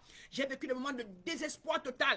Après mon premier divorce, mon deuxième divorce, j'étais désespéré et j'ai pensé que quelqu'un qui a une main qui bloque ma vie, alors que c'était mon ignorance, mes comportements, n'est-ce pas? Tout ce que j'ai vécu dans l'enfance, qui faisait que moi-même, avant que le mari ne me dise que, dès qu'il ne va, ça ne va pas, moi qui lui dis que je ne veux plus. Non, je me divorce. Et c'est moi qui demandais le divorce la première, avec le sentiment d'abandon. La peur d'être abandonné, j'abandonnais la première. La peur d'être rejeté, je rejetais la première, n'est-ce pas? Ce sont des maladies et les blessures de l'âme. Et les dépressions et anxiétés, j'en ai vécu pendant 17 ans de ma vie, à force et à faire des rêves, des mauvais rêves, des cauchemars pendant 17 ans. Et j'ai fait 39 marabouts, pour ne pas dire près de 9 églises différentes, à la recherche des soins. Et personne ne m'a aidé. C'est moi-même qui me suis aidé après que j'ai pris le chemin de l'éveil spirituel. Alors, donc voilà pour les conséquences émotionnelles. Comme conséquence mentale, nous avons le découragement et l'incapacité à visualiser un avenir meilleur. Nous avons le cycle de dépendance aux aides extérieures sans chercher de solutions durables. Vous voyez? Donc, si vous vivez les découragements, incapacité à visualiser un avenir meilleur, qui est difficile quand on est endormi, quand on est enchaîné, quand l'âme n'est pas dans le corps, il y a des cycles de dépendance et la plupart de vous vivez ça, des schémas où vous êtes toujours en train d'appeler quelqu'un pour demander comment on fait. Je dis, j'ai tel problème, je fais comment? Je ne connais pas comment agir, ma femme m'a insulté, je lui réponds comment? Là où je suis là, mon grand frère ne me parle pas, je fais comment? Je dis, j'ai tel problème, je ne sais même pas quoi faire, je suis bloqué dans telle relation, elle est narcissique, mais je n'ai pas envie de, je vais la laisser, mais elle m'a insulté hier, mais, et vous êtes dans les mêmes cycles, n'est-ce pas? Et vous êtes dépendant donc des êtres narcissiques, dépendant des êtres schizophrènes, vous êtes dépendant des êtres bipolaires, femmes comme hommes, enfants, jeunes que vous êtes dépendant parfois d'un employeur, n'est-ce pas? Il y a plein de politiciens, plein d'employeurs qui sont schizophrènes, qui sont narcissiques, des pervers, mais comme vous voulez l'argent, comme vous êtes impuissant, vous ne savez pas quoi faire. Vous voyez, et vous vivez donc des cycles de vie et des schémas de vie qui, bien évidemment, ne vont pas être permanents, vont s'arrêter à un moment et vous n'allez jamais avoir une vie stable comme vous l'aurez souhaité. Nous avons donc les conséquences sociales aussi. Criminalité accrue, vol, trafic et comportements antisociaux pour survivre. Tous nos enfants qui volent là au Cameroun, qui tuent les gens, qui poignardent quelqu'un pour avoir de quoi manger. Je me souviens bien, quand j'avais 14 ans, 16 ans ou 17 ans, quand j'étais au lycée, je me souviens bien ce que j'étais capable de faire. Je ne l'ai peut-être pas fait, mais je me souviens d'avoir fait d'autres choses plus graves. La prostitution. Je ne voyais pas ça comme prostitution à l'époque, mais c'est maintenant de ce côté, quand il m'assoit maintenant, qu'il dit que, mais attends, si la femme de mon père brûlait les plantains, qui est ma maman, qui était ma mère, parce que c'est elle qui nous a gardés à la maison quand ma mère est partie, et que je venais m'asseoir derrière elle la nuit, pendant qu'elle brûlait les plantains pour vendre, et que j'attendais que quelqu'un achète le plantain, me regarde et me fait le clin d'œil, pour que je me lève et va le suivre devant, avec espoir qu'il va me donner 1000 francs ou 2000, pour que je puisse payer le taxi pour aller à l'école demain. Mais c'était de la prostitution. Alors donc, pendant que le jeune garçon cherchait à voler un sac ou à attraper quelqu'un pour prendre son sac, moi je cherchais, n'est-ce pas, à avoir un homme qui va me donner l'argent pour manger demain, n'est-ce pas? Et c'est de la prostitution. Donc, ça sont les conséquences sociales, n'est-ce pas? Les comportements antisociaux pour survivre. La marginalisation et la stigmatisation, n'est-ce pas? Par exemple, une personne sans emploi stable peut sombrer dans des activités illégales pour subvenir à ses besoins. Et je me rappelle quand je suis arrivé dans les pays développés au départ, bien que je suis venu avec des millions, parce qu'étant déjà milliardaire, millionnaire au Gabon, comme j'étais une handballeuse internationale, et j'avais la nationalité, mais dans les pays développés, quand je suis arrivé au départ, on allait dans les magasins, parfois on voyait tellement de belles choses et pas l'argent n'était pas assez suffisant, et on cherchait quand même à vouloir voler un article et garder. Parce on se dit, mais attends, c'est laissé aller libre, il n'y a personne pour surveiller, et tout, et on était tenté de voler de temps en temps parce qu'il y avait ce qu'on appelle l'esprit de manque, n'est-ce pas, l'esprit de manque, l'esprit de pauvreté en soi, n'est-ce pas, et donc on peut poser des trucs, je ne payais pas les impôts, je payais les impôts avec beaucoup de difficultés quand je suis venu aux États-Unis, dans mes petits salaires au départ, dans les années 2000, hein, et quand on me coupait mes impôts, ça m'énervait. J'ai demandé comment on fait. On m'a dit que je peux diminuer et mettre que j'ai 4 enfants ou 5 enfants. Et là, on va plus couper beaucoup de mes impôts. Et j'ai mis que j'ai 4 enfants sur le papier. Et donc, l'employeur ne coupait plus mes impôts beaucoup. Mais en fin d'année, on m'envoie une lettre que je dois tel montant d'impôts. Ça m'énervait et tout. Mais aujourd'hui, étant beaucoup plus consciente et compréhensible, c'est moi, je paye mes impôts triple. Je paye double, je dis coupez même plus. Parce que c'est qu'en fin d'année, quand on va calculer, on va tout enlever ce qu'il faut, on va plutôt me reverser de l'argent. Et pourquoi maintenant je paye librement, c'est que je me rends compte, maintenant mes yeux sont ouverts, les écailles sont tombés. Je comprends que les routes que j'apprécie, sur lesquelles je roule paisiblement et bien, c'est l'un des impôts qui paye. Ma fille qui est allée à l'école, où le bus la prenait devant la maison gratuitement, on lui donnait la nourriture à l'école gratuitement, on la déposait à la maison sans que je n'ai des maux de tête et tout ça là. Et on m'appelait pour me dire ceci, pour me dire cela sur elle. Hein, on l'amenait jouer à ce qu'elle voulait, quand elle voulait, gratuitement. Je me rends compte que c'est l'argent des impôts qui paye tout ça. Donc, je suis devenue une citoyenne beaucoup plus responsable. Vous voyez que dans mon ignorance, j'étais une citoyenne irresponsable. Et tout ça, c'est ce que la Bible dit. Que Dieu a donné, je crois, 3 talents à 3 personnes. Quand il est revenu, celui qui les a multipliés, Dieu a triplé. Et celui qui n'a rien fait de cela, il n'a rien reçu en retour. Comme quoi, chacun de vous est nanti des dons, est nanti des talents. Si vous ne les développez pas et les mettez à la disposition des êtres humains, vous n'aurez rien en retour, n'est-ce pas? Et Dieu ne peut pas savoir si vous êtes ignorant ou pas. Tout est énergie. Dieu n'est pas un être humain, hein? C'est une énergie et elle est en vous et vous faites d'elle ce que bon vous semble. Maintenant, si vous voulez croire à un Jésus qui est assis au ciel, à un Allah et un Mohamed qui vous attendent avec 72 vierges, c'est un choix. Vous êtes au mauvais endroit ici avec moi, hein? Vous êtes ici au mauvais endroit. Allez chercher les églises et vous restez bien dans votre croyance. Et c'est bien. C'est une étape de la vie. C'est la théorie. Hein? Les églises sont les théories avant la spiritualité. Et ça a sa place. Hein? Allez rester dans votre 3e dimension là-bas. Et c'est bien. J'étais là-bas. Maintenant, le jour où vous serez prêt à vouloir monter dans la 4e dimension, donc rentrer en vous pour travailler, pour éveiller les royaumes des cieux en vous, là vous revenez en ésotérisme. Ici, on parle métaphysique, on parle ésotérisme, on parle mysticisme. Donc, rentrez en soi. Donc, on parle ici de la connaissance. Vous venez ici recevoir la connaissance métaphysique qui vous permettra d'être le maître de votre jeu, du jeu qui est la vie. La vie est un jeu. Mais si vous n'êtes pas prêt, rentrez dans les croyances et allez donner vos têtes, n'est-ce pas, à mes amis et mes frères pasteurs pour être soumis et attendre Jésus. Et comme ça, quand vous allez mourir, vous allez le retrouver là-bas au ciel avec ses gros boubous, ses vêtements et sa longue barbe. Il va vous accueillir à la droite du Père et vous allez chanter Alléluia ensemble. Et puis, si vous avez mal fait, il va vous envoyer dans le feu. Hein? Et vous allez aller retrouver le Lucifer, un diable qui est noir comme vous avec les cornes et la queue. Et si vous avez bien fait, vous allez vous asseoir avec lui là-bas au ciel avant de vivre dans le paradis. Ici, j'enseigne le paradis ici et maintenant. Hein? Voilà. Donc voilà, juste en passant. Parfait. Maintenant, il y a les conséquences spirituelles. Il y a bien évidemment la perte de la foi en soi, pour ne pas dire la perte de la connaissance de soi, la perte en Dieu ou en l'univers, n'est-ce pas? Il y a le désalignement avec le but de la vie et incapacité à accéder à son plein potentiel divin. N'est-ce pas? Exemple, une personne se sentant abandonnée par la vie peut sombrer dans une quête de plaisir éphémère, tels que l'alcool, les drogues, le sexe, n'est-ce pas? La codépendance affective envers un homme ou une autre femme, etc. Alors, maintenant, mes grands et mes grandes, nous allons parler de comment rompre le cycle de pauvreté. Qui est prêt? Donnez-moi votre A. Non, pas encore pas le Amen. Donnez-moi le oui, je suis prêt. Je veux voir ça. Oui, MMA, mon fils. Maître, j'ai une question à vous demander. J'ai pu avoir mon visa pour le Canada.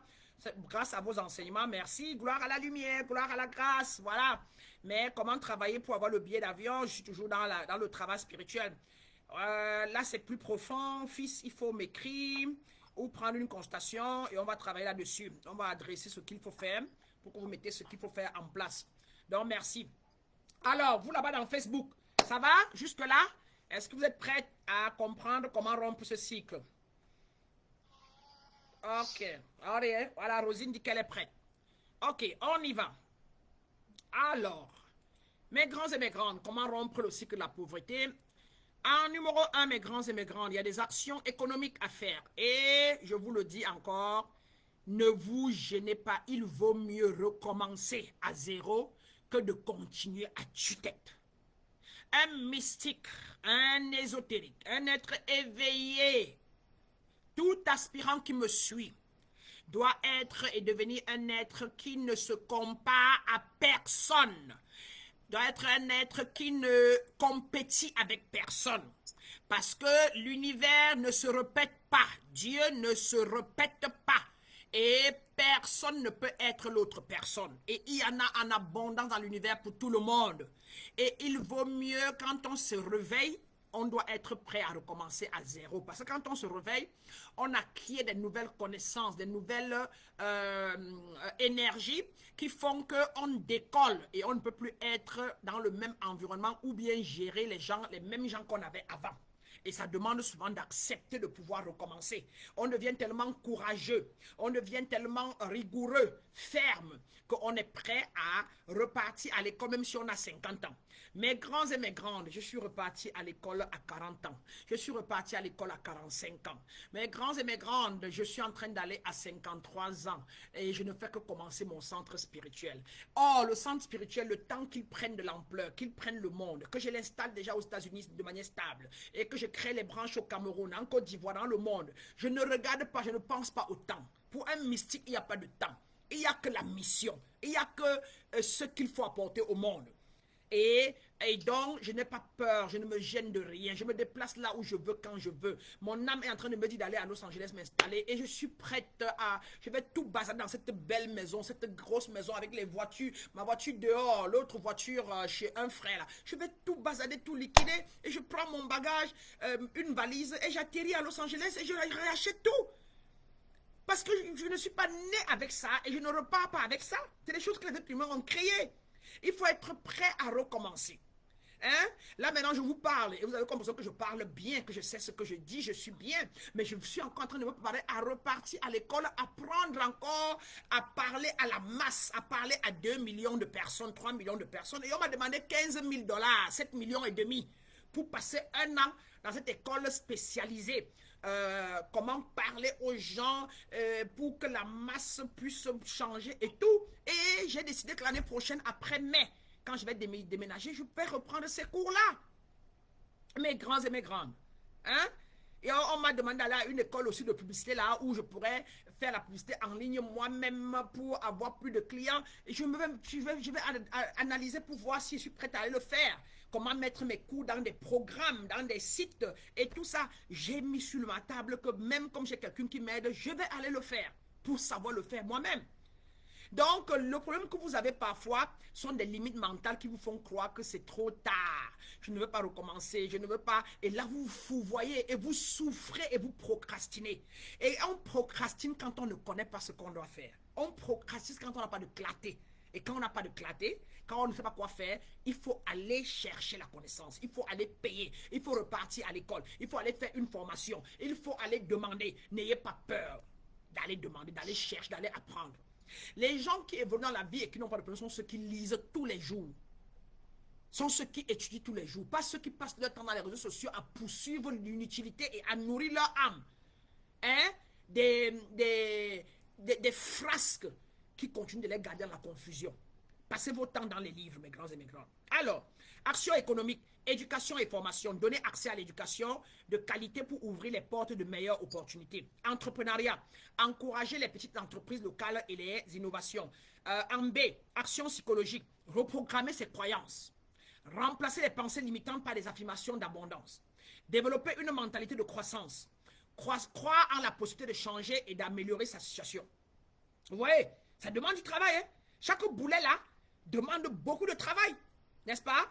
Et en C, action spirituelle, alignement avec les lois universelles. La gratitude attire l'abondance. La générosité ouvre les portes de la prospérité. Est-ce que vous donnez sans compter, sans rien attendre en retour?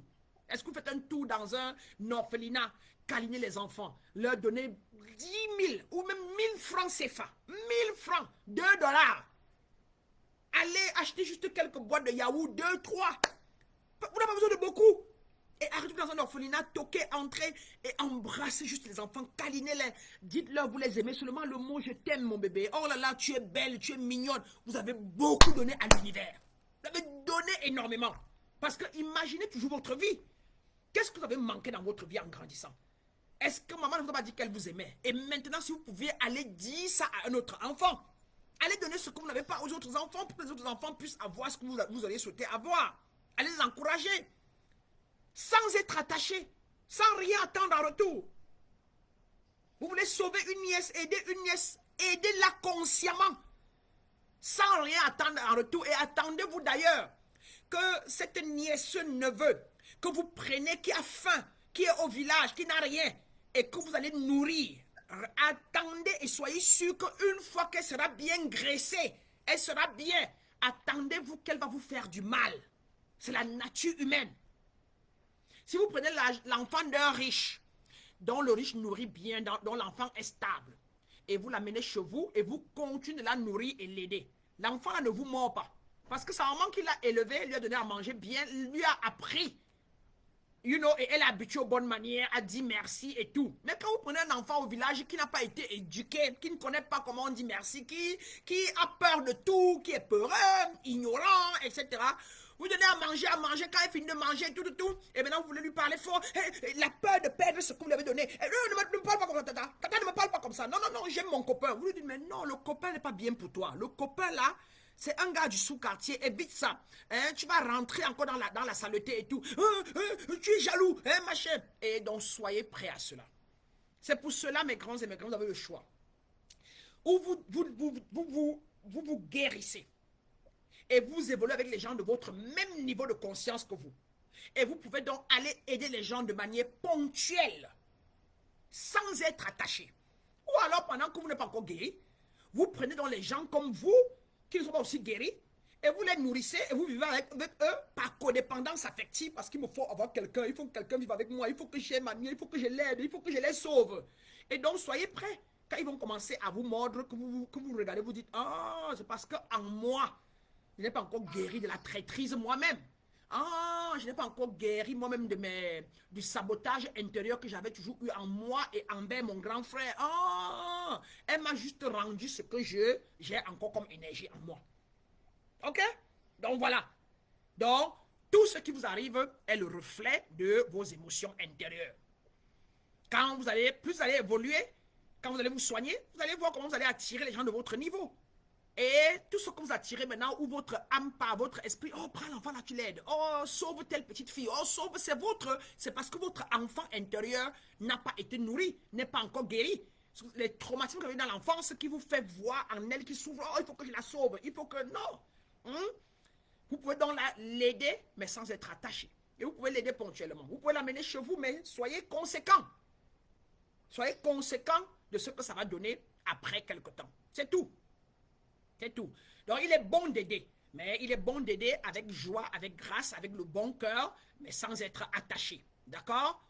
Rentrez en vous. Allez donner, allez aider, mais rentrez en vous. Alors, il y a donc, comme je disais tantôt, les guérisons énergétiques, libérer les blocages karmiques et émotionnels. Exemple, pratiquer une affirmation comme je suis digne de l'abondance dans tous les aspects de ma vie, chaque jour pour attirer les opportunités. Les actions communautaires, créer des réseaux soutien pour partager des ressources et opportunités. Dans vos quartiers, créez des réunions du quartier et soyez les maîtres. Soyez les leaders de cette communauté-là, de l'entraide-là, et essayez comme vous pouvez d'instruire les gens de comment se comporter en mettant en place les règlements intérieurs et les statuts de cette association. Parce que s'il n'y a pas de règles, les gens viendront avec chacun avec son idée comme il veut de partout.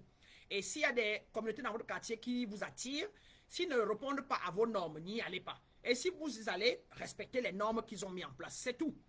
Donc, on souffre souvent quand on veut venir dire aux gens comment ils doivent faire. Vous pouvez participer dans le dialogue et donner votre point de vue. Et sachez que quand vous donnez votre point de vue, c'est un point de vue. On n'est pas obligé de prendre votre point de vue. Et respecter si on ne les prend pas. Donc, c'est ça la vie. Alors, voilà le chemin vers l'abondance. La véritable abondance est un équilibre entre le matériel. Écoutez-moi bien. Le chemin vers l'abondance. La véritable abondance est un équilibre entre le matériel, l'émotion, le mental, le social et le spirituel. Voilà. Pour transcender la pauvreté, il est nécessaire de cultiver la foi ou la connaissance en soi et en l'univers, un engagement total envers la connaissance et l'amélioration personnelle, un esprit de service désintéressé. Mes grands et mes grandes, voilà pour nous ce qu'il y avait à dire, et nous allons conclure en disant que la pauvreté comme opportunité de transformation. Donc, quand on est pauvre, et en général, que ce soit émotionnellement, spirituellement, matériellement, c'est une opportunité pour que nous nous transformions. Car si on n'arrive pas dans la pauvreté, on ne va pas faire quoi? On ne va pas chercher le chemin de la connaissance de soi, de la découverte de pourquoi on a ce problème. Et il y a plein de personnes qui survivent dans le matériel, dans l'argent, mais qui n'ont pas la connaissance de leur âme et ils souffrent au quotidien. Mais quand vous les voyez, les bling-bling, vous enviez leur matériel, alors qu'à l'intérieur d'eux, ils sont vides. La pauvreté, bien qu'elle soit un défi immense, peut devenir un catalyseur de transformation personnelle et collective. C'est ce qui m'est arrivé moi. C'est l'état de pauvreté de ma famille, les karmas générationnels de pauvreté de ma famille, de séparation, de division, hein, qui m'ont amené à m'acharner à chercher davantage, à m'acharner jusqu'à ce que je tombe dans la spiritualité. Hein. C'est l'excès de mensonges chez les marabouts, dans les églises, l'excès de tromperie, hein, par les narcissiques, les hommes narcissiques, etc., qui m'a amené à m'acharner, à chercher, à savoir pourquoi on me trompe, pourquoi rien ne marche, etc. Si j'avais tout eu et stable, peut-être né avec une cuillère à la boule, je n'aurais pas cherché la vraie spiritualité, n'est-ce pas? Donc voilà, et voilà pourquoi je vous enseigne aujourd'hui cette vérité, parce que j'ai vécu cela.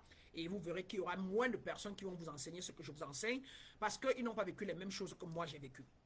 Donc chaque obstacle surmonté permet de renforcer l'âme et d'aligner l'être spirituel. D'aligner l'être avec son potentiel divin, je vous l'ai dit, en travaillant sur tous les plans, le plan matériel, émotionnel, mental, social et spirituel. Il est possible de transcender la pauvreté et de créer une vie riche de sens, d'amour et d'abondance, mes grands et mes grandes. Je vous laisse donc avec cet exercice pratique. Premièrement, juste vous faire savoir que si quelqu'un, je vais vous enseigner comme ça de temps en temps ce que je peux, mais beaucoup de clés restent superflues et comme pas tout donner en ligne, et comme ça, comme je vous l'ai toujours dit. Donc, comme exercice pratique, listez tous les domaines où vous ressentez une forme de pauvreté matérielle, émotionnelle, physique, pauvreté spirituelle, etc., sociale. Écrivez 3 actions concrètes pour améliorer chaque aspect et engagez-vous à les pratiquer chaque jour. Et ainsi terminer pour l'enseignement, n'est-ce pas, d'éveil spirituel sur la pratique, sur l'abondance, mes grands et mes grandes. Donc, voilà pour vous aujourd'hui. Question? Oui, je vois une question de... Je vois une question de qui, là? Oui, monsieur... Oh, je suis en ligne. Ok. Mes grands et mes grandes, qui a une question? Oui, Marco, il faut m'écrire par WhatsApp. Il prend un rendez-vous, on en parlera, il n'y a pas de problème. Ok. Alright, Fakem me dit qu'il est prêt. Ahmed, il est prêt.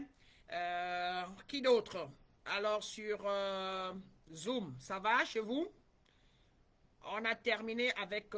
j'espère que chacun a pris note. J'espère que vous avez appris. Donc, mettez vos commentaires, hein, parce que vous avez appris. Partagez, partagez. Mes grands et mes grandes, Amel Roussel, Fakem Serge. Quand on vous donne quelque chose gratuitement, travaillez sur votre générosité et sur votre gratitude, sur vos valeurs, n'est-ce pas, de reconnaissance, en partageant ne fût-ce que cela aux autres personnes qui pourront en bénéficier. Et si vous voulez, en même temps, pour permettre à celui ou celle qui vous enseigne, n'est-ce pas, de savoir que ce qu'elle enseigne est quand même important. Ne soyez pas, si vous continuez d'être toujours ingrat, si vous continuez de ne pas être reconnaissant, si vous continuez d'apprendre, de goûter toujours seul, vous ne changez pas votre vie, n'est-ce pas? Voilà, MMA, c'est ça, partagez s'il vous plaît, partagez partout où possible. Hein?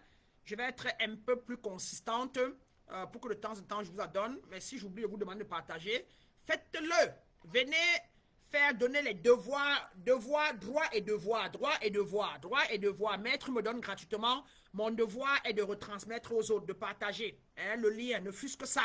Hein? Voilà, sinon, vous maintenez vous-même, hein, dans la pauvreté d'esprit, dans l'ingratitude. Voilà pourquoi on vous dit que celui qui n'a pas, les gens qui ne connaissent pas qui ils sont très dangereux. Hein? Ça fait un peu l'esprit d'ingratitude, l'esprit de méchanceté, l'esprit de chicheter. Hein? Et quand vous êtes chiche avec l'univers aussi vous garde dans la chicheté. Hein? Donc, il ne me donne aussi rien. Hein? Partagez, ne fût-ce que ça. Merci MMA qui dit qu'il a partagé plus de 10 fois, à plus de 10 personnes, merci. Ça fait du bien de le savoir. Et bizarrement, hein, Roussel, merci aussi. Et tous les autres, remarquez que vous partagez facilement les bêtises. Remarquez-le. Oui ou non, notez-moi, vous partagez facilement les bêtises. Les histoires de Balthazar. Vous en avez partagé les liens, les histoires où vous venez écouter ce qu'une personne est en train de raconter de la vie privée de l'autre, les histoires de... Hein, vous partagez en quantité. Quand je viens regarder parfois, quand j'ai l'opportunité d'aller dans le côté social de Facebook là, ou de Instagram, parfois en passant, je vois 15 000 partages pour une bêtise, pour quelqu'un qui vient raconter l'histoire qu'elle appelle le Congossa. Vous appelez ça quoi? Le scoop de la journée. Le Congossa de la journée. Hein? Vous voyez 12 000 personnes alignées. Et vous venez voir 15 000 partages. Carrément. Carrément. Et vous croyez que vous pouvez changer avec ça comment? Moi, ce n'est pas pour moi que vous le faites. Hein, quand vous le partagez, c'est pour les autres. J'ai déjà retrouvé mon alignement. Je suis paisible. J'essaie de retransmettre ce que la lumière veut que je vous donne. Et ben voilà. Et avec espoir, surtout que parmi vous, les gens trouvent le temps, les moyens pour prendre leur initiation. 1, 2, 3, 4, 5. Pour travailler sur eux, s'aligner afin de changer leur vie, n'est-ce pas, s'élever et contaminer leur environnement dans leur maison, femme, épouse, enfants, et après contaminer leur communauté afin que ensemble nous nous élevons ensemble, nous nous éveillons, nous changeons de mentalité, nous changeons d'état vibratoire et nous créons un égrégore, n'est-ce pas, de personnes conscientes qui puissent donc davantage avoir de l'impact sur les autres. C'est ça le but du centre d'éveil, n'est-ce pas? Alors cela dit, mes grands et mes grandes, c'est un plaisir de vous avoir ce jour. Je vous laisse comme toujours, cette fois-ci dans l'abondance totale, dans la créativité, n'est-ce pas, dans la lumière, n'est-ce pas. Allez donc et mettez en pratique ce que je vais demander de faire, ne fût-ce qu'en partie. Et puis on se retrouve la semaine prochaine sous les grâces divines et bien évidemment dans une autre prédication d'éveil spirituel ou encore prédication métaphysique, ésotérique ou encore mystique. Bien des choses, mes grands, lumière et grâce, mes grands et mes grandes. Je vous embrasse, je vous laisse dans la lumière. Merci Série, merci pour les couleurs et la coiffure, ça me va droit au cœur. Dieu est beau et belle, et donc je suis son représentant personnel, n'est-ce pas? Et je ne peux donc être que dans la grâce, dans la beauté, et vous aussi. Vous aussi, arrangez-vous à toujours prendre votre douche, mettez des bons parfums, habillez-vous toujours gracieusement, hein? Soyez joyeux, il n'y a rien de plus beau, Dieu n'est pas laid, hein? C'est l'homme qui a fabriqué les mots laideurs, le mal fabriqué par les hommes, n'est-ce pas? Dieu n'est pas le mal sont des termes qu'on donne à des choses qui font le contraire de leur nature divine, hein? Vous devez toujours être propre, être beau, être élégant, sentez-vous fier, vous devez avoir l'estime de vous, hein? À ne pas confondre avec l'orgueil, n'est-ce pas? Voilà. Allez, je vous laisse alors. Lumière et grâce, Serge. Lumière et grâce, Armel. Lumière et grâce, le grand professeur La Messie. Lumière et grâce, Le Ten. Hugues. Lumière et grâce à vous. Bien chose, fils Golo. Lumière et grâce, série. Bien chose. Allez. Pour les autres, là, sur Zoom, pour les autres de l'initiation, on se retrouve tout à l'heure à 12 h dans quelques minutes. Et pour vous de Facebook, à la semaine prochaine. Lumière et grâce, mes grands et mes grandes. Bye bye. Oh, bah. Oh, bah. Voilà.